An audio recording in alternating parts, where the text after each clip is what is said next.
Hello and welcome all of you. मेरा नाम धर्मराज खांडेकर है और मैं आपके लिए एक नई पोइम लेके आया हूँ जो कि क्लास 10th की है। इसका नाम है ए tiger in the zoo, which is written by Leslie Norris. You can see the name here. इस पोइम में ऐसे टाइगर के बारे में बताया गया है जो कि जू में है, और इसी के साथ में मिस्टर लेस्ली नॉरिस जो कि इस पोम के पोइट है, उन्होंने इसका कंपैरिजन किया है एक ऐसे टाइगर से जो कि अपने हैबिटेट में, नेचुरल हैबिटेट में रहता है, प्राकृतिक आवास में रहता है, और दोनों के बीच में क्या तुलना की गई है वो इसमें बताया गया है। मैं आपको लाइन बाय लाइन इसका ट्रांसलेशन करूँगा और साथ में इसका एक्सप्लेनेशन भी दूंगा। लेकिन शुरू होने से पहले अगर आप इस चैनल पर नए हैं तो आप चैनल को लाइक, शेयर और सब्सक्राइब कर सकते हैं। Okay, now we will start from the first line. First stanza. He talks in a vivid stripe, the few steps of his case on pads of velvet quiet, in his quiet rays. यहाँ पर tiger के लिए ही आया है। Starks का मतलब अपन देख सकते हैं, स्टार्क्स का मतलब है यहाँ पर चलना।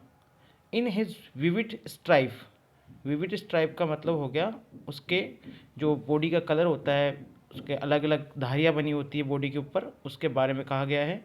The few step of his cage, the few step of his cage मतलब वो अपने पिंजरे में कुछ कदम चलता है। On pads of velvet quiet, in his quiet rage, और वो जो है अपने पोड्स, पेड्स मतलब हो गया पंजे, ऑफ वेलवेट क्वाइट जो कि मखमली है उसके, उसके द्वारा उस केज में, उस पिंजरे में चलता रहता है। In his quiet rage, quiet rage का मतलब हो गया शांत गुस्से के साथ में, ऐसा गुस्सा जिसको कि वो एक्सप्रेस नहीं कर सकता है। और इसमें साथ में एनोटेशन भी दिया गया है। You can see annotation here. He is for tiger walks in quiet rage, it means unexpressed anger. Okay, now for the next stanza, second stanza. अब पोइट जो है इसका कंपैरिजन कर रहा है दूसरे उस स्टेंजा में। वो बताना चाहता है कि उसको केज में न होकर कहीं और होना चाहिए था, जैसा कि उसने बताया है। He should be lurking in shadow, sliding through long grass, कि उसको कहाँ होना चाहिए था, उसको होना चाहिए था इन शैडो। शैडो का मतलब होता है पेड़ों में। लर्किंग का मतलब होता है घात लगाए हुए बैठना चाहिए था। Sliding through the long grass, और या फिर उसको होना चाहिए था लंबी घास के अंदर।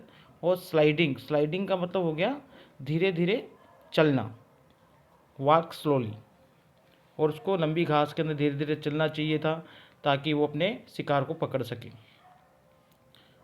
अगली दो लाइनों में, नियर द वाटर होल, या फिर उसको कहाँ होना चाहिए था, वाटर होल। वाटर होल का मतलब हो गया जहाँ पर पानी का स्रोत होता है, यहाँ पर है water whole.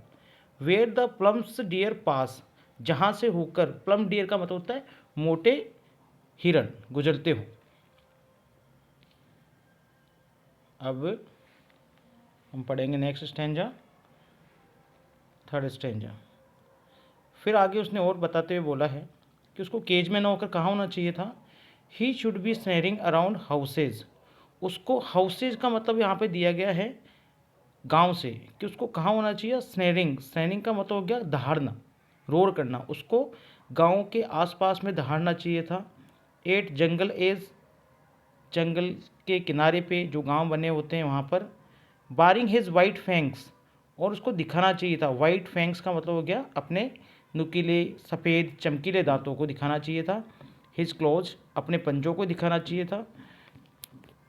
Terrorising the village, और गांव को क्या करना चाहिए था, टेरराइज करना चाहिए था, डराना चाहिए था।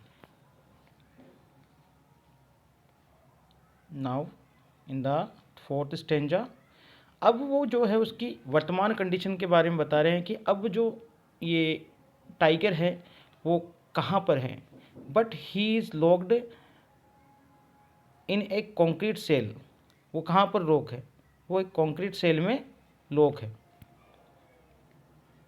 His strength behind the bars, और उसकी जो स्ट्रेंथ है, उसकी ताकत है, अब वो कहाँ छिप के रह गई है, बिहाइंड द बार्स। बार्स का मतलब हो गया सलाखों के पीछे। Stalking the length of his cage, और वो कहाँ पर घूम सकता है, वो केवल और केवल अपने केज में, अपने पिंजरे में ही घूम सकता है।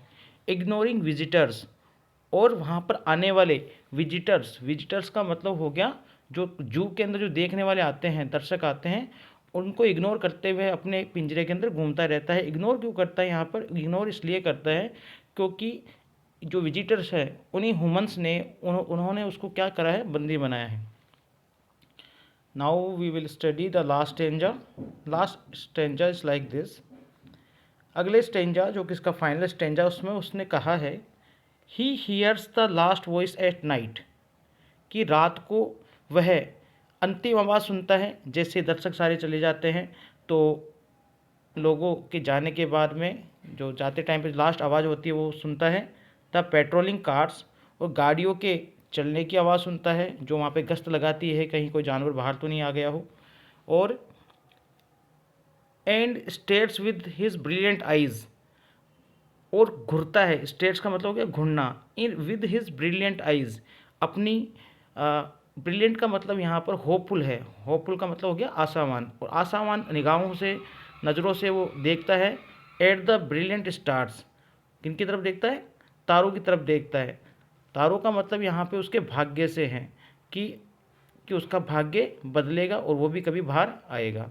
इस प्रकार से ये आपकी जो पोइम है ये कंप्लीट होती है। इसके बाद में जो है आपकी थीम, इस पोइम की थीम क्या है।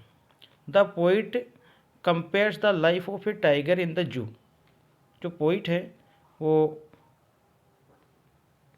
एक टाइगर की जो लाइफ है उसको कंपेयर करता है जो कि जू में है उससे, with the life in its habitant. किससे कंपेयर करता है, कि उसके हैबिटेंट, नेचुरल हैबिटेंट, जो टाइगर प्राकृतिक आवास में रहते हैं उनसे कंपेयर करता है। The poet conveys an important message that the wild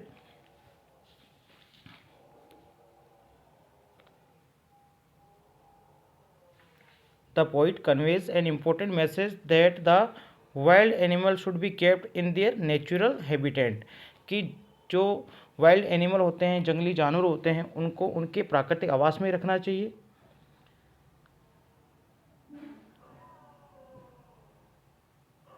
The poet conveys an important message that the wild animals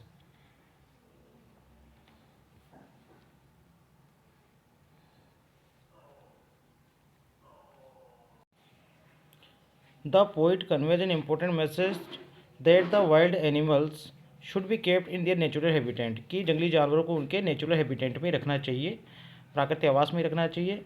इन जू animals feel angry, helpless and unhappy and remember their life and environment in the forest. और जो जू में रहने वाले जो जानवर होते हैं वो अपने आप को काफ़ी गुस्सा महसूस करते हैं, हेल्पलेस, असहाय हो जाते हैं, और अनहैप्पी यानी दुखी हो जाते हैं। And remember their life in the environment in the forest, और जो जंगलों में उनका जो एनवायरमेंट होता है, वातावरण होता है, उसके बारे में हमेशा बैठे बैठे सोचा करते हैं। The poet effectively पोर्ट्रेस the hardship of animal, और जो कवि है वो हमारे यहाँ पर जो एनिमल्स की जो हार्डशिप होती है, जो उनका कठिन जीवन होता है, उसके बारे में इफेक्टिवली, प्रभावित करते हुए, पोर्ट्रेट यानी चित्रण करता है। In the cage and human should understand the animals should be kept in their natural environment only, और जो ह्यूमंस को उनके नेचुरल एनवायरनमेंट में ही रखना चाहिए। इस प्रकार से हमारा ये पोएम कंप्लीट होती है, और इसमें और क्या इम्प्रूवमेंट किया जा सकता है या और कोई टॉपिक ऐड्स किए जाते हैं उसके बारे में कमेंट में बताएं।